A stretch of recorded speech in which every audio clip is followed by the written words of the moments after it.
Hello guys. Ito guys, oh. Ito yung sabi nila guys. Sabi ng mga eksperto guys. Iwasan daw yung kumain ng mga karne.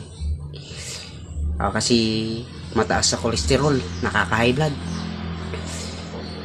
Dapat piliin nyo na lang na maggulay lagi o mag-isda.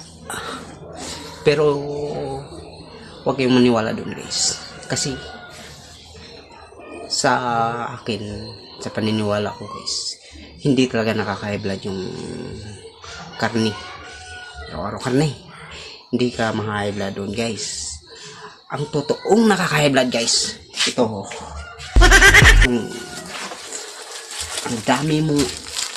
dami ng asin. Ito yung asin. Ito yung totoong nakaka-high blood guys. Tapos yung marami kang mga sangkap dyan. Tapos wala ka namang lulutuin. Yun, nakaka-high blood talaga. At saka ito, ang daming asin. Wala namang lulutuin. Naka-high blood talaga ako guys.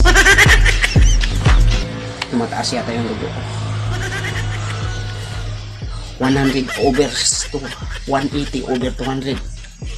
Parang tumaas ata yung dugo ko. Na-high blood ako guys. Asin na naman ang ulamin natin ito.